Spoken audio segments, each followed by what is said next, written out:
지금 최재형 전 감사원장 얘기를 좀 이어가도록 하겠습니다. 최재형 전 감사원장이 6월 28일 날 감사원장직을 사퇴를 하고 그 이후에 뭐 정치적인 행보를 좀 거리려다가 시골에 내려가서 뭐 이렇게 생각하는 기간을 정리하는 기간을 가졌는데 그 사이에 또 지난 8일인가요? 부친상을 당했고 그런 과정이 있었습니다.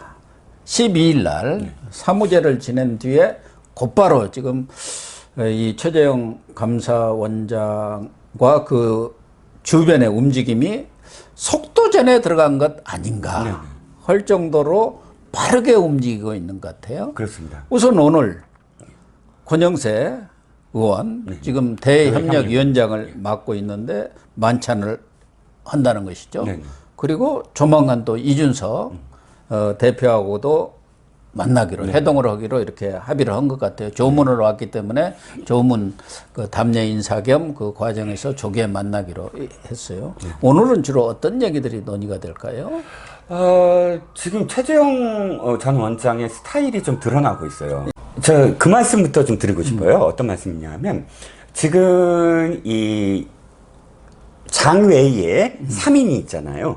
그래서 윤석열, 그 다음에 최재형, 그 다음에 김동연까지. 왜냐면 김동연 부총리 정치할 것처럼 얘기를 하기 시작했어요. 뭐 19일 날 책도 낸다면서요. 그렇죠. 그리고 뭐 정치 세력을 바꿔야 된다. 뭐 이렇게 얘기하는 건 정치를 하겠다는 얘기로 받아들이면 이 세 사람이 있는데 이 세 사람이 정말 성격이 다르더라고요. 3인 3색인데 자, 이 완전히 국민의힘의 거리를 두고 저 멀리서 세력을 형성하겠다라고 하는 사람이 김동연이에요. 이 사람은 지금의 모든 정치권들이 전부 다 잘못됐다. 세력을 바꿔야지 한두 사람 바꿔서 안 된다. 이런 뉘앙스로 얘기를 하고 있거든요. 불판을 완전히 바꿔버려야 한다. 뭐 그런 얘기인 그런 뜻인 것 같아요. 그래서 국민의힘 입당 뭐 전혀 생각도 안 하고 있다라는 그런 얘기고, 아니 그렇다고 뭐 지금 저 반문연대 이렇게 표현하지 마. 반문연대 아니거든. 그러니까 성격이 굉장히 좀 달라요. 윤석열 총장은 제가 보기엔 다리 하나는 국민의힘에 걸치고 다리 하나는 바깥에 있는 상황. 늘 좀 애매해요. 입당도 하겠다 안 하겠다 뭐 되게 애매한데, 자 마지막으로 최재형 원장 거의 뭐 속도 좀 말씀하셨잖아요. 입당과 관련해서는 거의 전제돼 있는 것 같아요. 무조건. 그 이유가 김영우 전 의원을 대변인격으로 했잖아요. 대변인격이라기보다는 이제 그쪽에 정무를 총괄하는 정무 총괄. 뭐 거기서는 상황실장인가 이렇게 그렇죠? 했지만 정무를 총괄하는 사람이 이제 대변인은 별도로 영입을 하겠죠. 김영우 전 의원이 밝히기 시작했어요. 근데 뭐 애매하긴 하지만 그럼에도 불구하고 국민의힘 입당을 전제로 이야기하는 부분들이 좀 있어요. 그러다 보니까 최재형 원장은 직진 스타일이다. 완전히 국민의힘의 입당, 그러니까 당을 통해서 하는 것이 정치다라고 생각을 한다. 이렇게 지금 표현을 하고 있거든요. 이런 부분들은 최재형 원장이 지금 후발 주자로서 윤석열 총장과의 어떤 차이, 가장 중요한 게 인지도예요.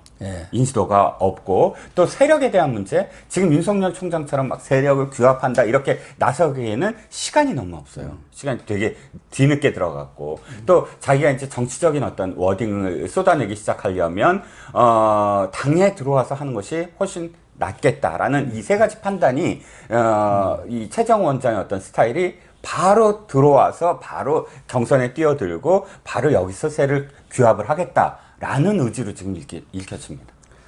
그러니까 이념적 성향으로 보더라도 최재형 원장은 말씀하신 대로 후보할 주자인데다가 인지도도 낮고 밖에 있는다고 해서 세를 확보할 수 있는 그런 어떤 기재가 거의 없는 그런 상황이 있지 않습니까? 그러나 이념적으로 보면은 국민의힘하고 최재형 원장은 훨씬 더 윤석열 전 총장보다는 보수적으로 기울어 있기 때문에 뭐 입당하는데 아무런 문제가 있을 수가 없고 윤석열 전 총장의 경우는 아무래도 박근혜, 이명박 전 대통령을 수사했던 그런 문제들이 있는 데다가 지금 밖에서 중도라든가 또 탈문 세력, 그러니까 합리적 진보 세력까지를 더 늘려가지고 외연을 확장해서 압도적 승리를 거둬야겠다.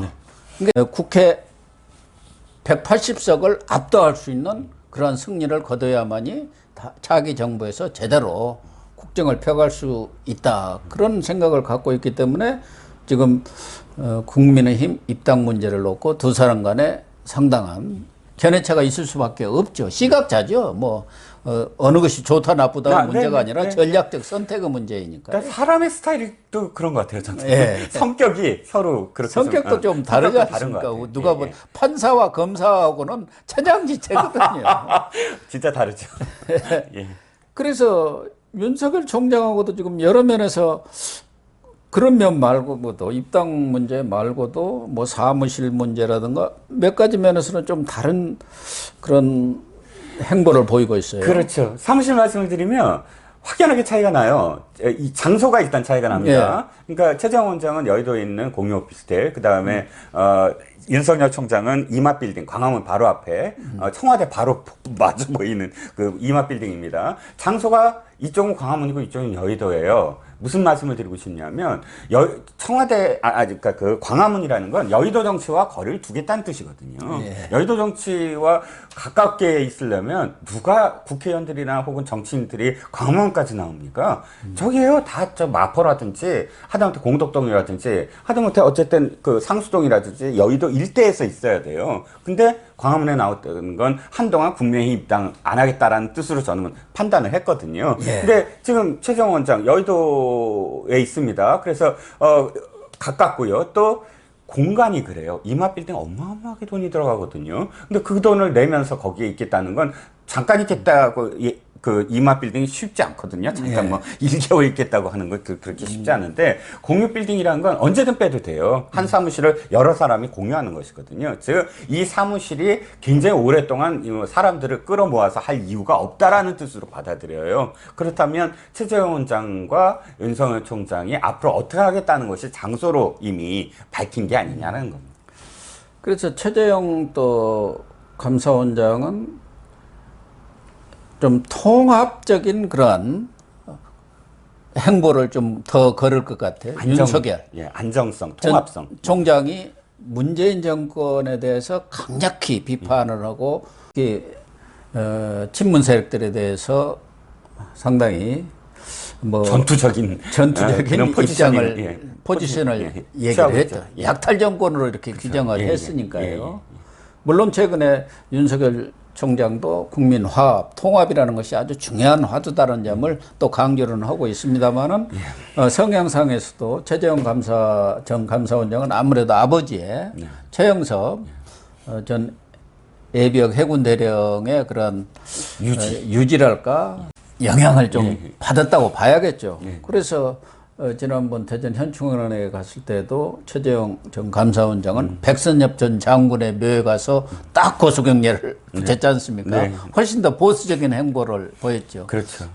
윤석열 총장은 그때는 거기는 가지 않고 뭐 천안함이라든가 뭐 이런 쪽 묘역들을 참배를 했습니다. 연평이전.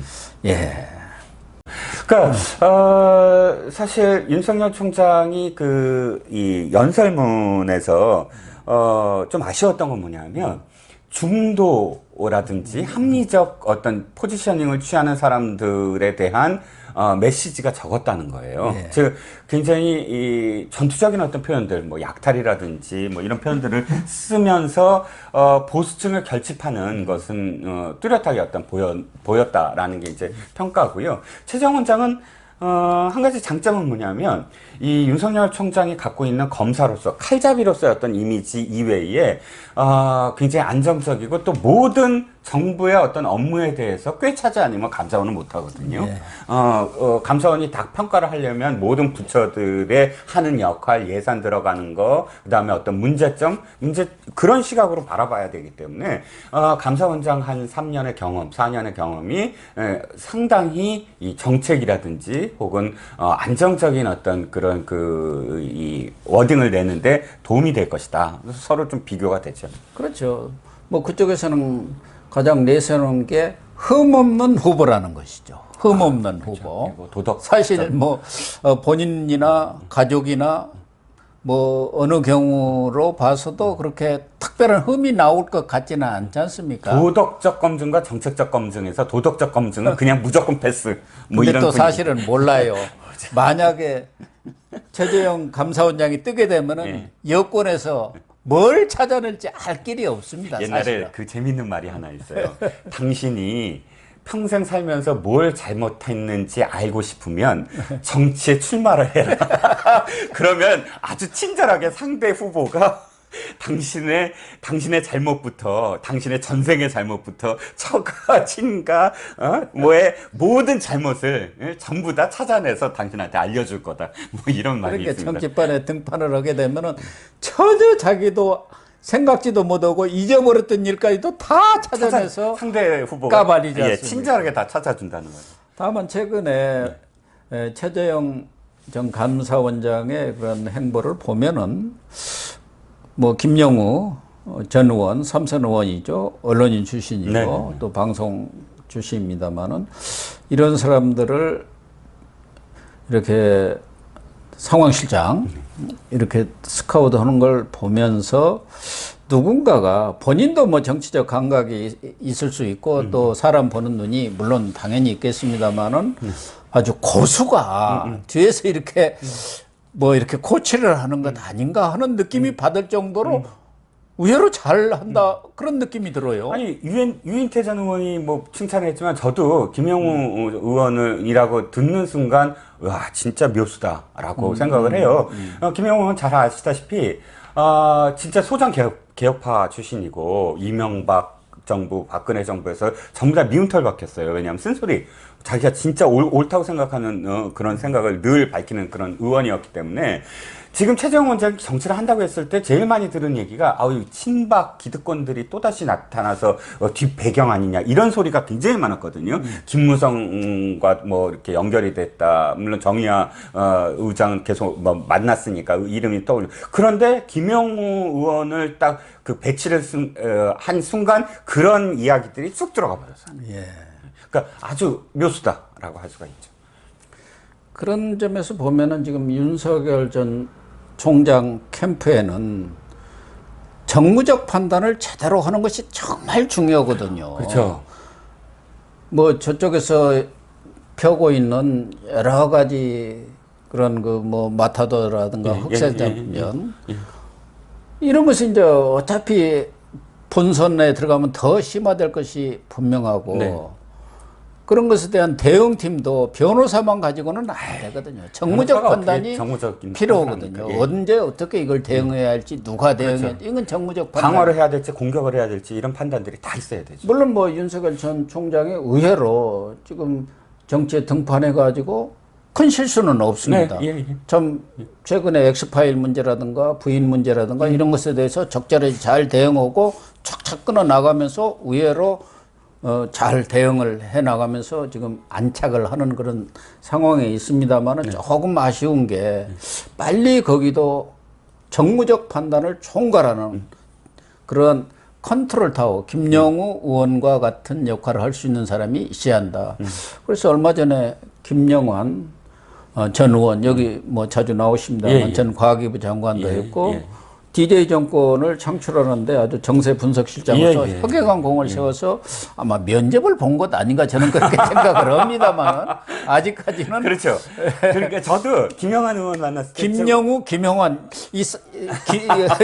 같은 영자 돌림으로 쌍포가 되겠다 하는 생각을 저는 하고는 있습니다만요. 김영환 의원 만난 게 의외였어요. 딴 뜻이 아니라 예를 들어서 다른 의원들은 전부 다 현역 의원들이고 현재 흐름을 알겠어요. 뭐 장제원 왜 만났는지 윤희숙 왜 만났는지 딱 흐름이 있는데 김영환 의원은 사실 좀 비껴가 있거든요. 현재 어떤 흐름에서. 근데 김영환 의원 딱 만난 2년도 없고요. 전혀 인연도 없고요. 그런데 김영환 의원을 딱 만난 순간 이건 무슨 의미가 있어. 딴 사람들은 그냥 큰 의미 없이 만날 수도 있지만 이건 뭔가 의미가 있기 때문에 만나지 않을까? 왜 굳이 김영환 전 의원을 만나지? 라는 생각이 들었거든요. 네. 그리고 최근에 만난 사람들은 대선 주자급이나 당 대표급만 만났지 않습니까? 그렇죠. 예. 그러니까 이런 그분도 뭐 사선 의원을 했고 장관까지 했지만 지금으로서는 무슨 직함은 없는 치과 의사 아닙니까? 이런 분을 만난 것은 의미가 있다고 보고 그건 뭐 좀 지켜봐야 할 일이고 문제는 최재형 전 감사원장이 뭐 조기 입당 쪽으로 방향을 튼 것 같습니다만은 그렇다고 해서 지난번 얘기하는 거 보면은 그 사무제 지내고 국민의힘 입당 문제는 숙고해서 결정하겠다 이런 거 보면은 뭐 빨라야 8월 중하순경 아닐까 저는 그렇게 네, 8월 봅니다. 중순경 정도까지는 아마도. 우선 뭐 본인이 정치 등판을 위한 공식적인 뭐 기자회견이라든가 이런 것도 있어야 하고 그래서 시간은 좀 걸릴 것 같은데 지금 그러다가 보면은 또 추석 밥상에 누가 오르냐도 정말 중요한 거기 때문에 진짜 또 중요합니다. 시간도 없어요. 예, 시간이 없어요. 과연 국민의힘에 들어가서 최재형 감사원장이 현재 2, 3%밖에 안 되는 지지율을 적어도 10% 이상 끌어올려야 윤석열 총장과 쌍벽을 이루는 그런 어떤 자기 위상을 확보할 수가 있을 것인데 과연 그게 가능하겠느냐. 특히 좀 보수 성향이 강해서 중도라든가 또 뭐 이런 탈문 세력까지로 외연을 확장하는 데도 또 한계가 있지 않겠냐 그런 생각들은 들어요. 근데 이제 윤 총장과 좀 차별화되는 지점이 저는 있다고 봅니다. 이 현 정부가 사실 너무 국정을 아마추어로 했어요. 지금 거기에 상대적으로 다음 정권은 제발 좀 안정적이고 예측 가능하고 전문적으로 국민들을 안심시키는 그런 정권이 됐으면 좋겠거든요. 윤 총장이 그렇지 않다는 건 아니지만 윤 총장한테는 뭔가 이렇게 칼잡이, 그러니까 잘못된 것들을 다 바로 잡는 그런 역할이 보이지만 상대적으로 최재형 원장은 굉장히 안정적이고 전문적으로 국민들을 안심시키는 그런 그 정책적인 대안을 갖고 있지 않을까 하는 기대가 좀 있거든요. 전 또 차별 그런 의미에서는 굉장히 말씀하시는 것도 되게 조곤조곤해서 상대한테 좀 믿음을 주는 그런 스타일이기 때문에 차별화 지점이 분명히 있을 것 같다는 생각입니다. 네. 최재형 전 감사원장이 윤석열 전 총장과 차별화를 기하면서 속도전에 들어간 것 같습니다. 이제 야권에서도 대권 주자가 15명에 이를 정도로 정말 춘추 전국 시대를 방불케 하는 그런 경쟁이 곧 벌어질 것 같습니다. 같이 함께 지켜보도록 하시죠.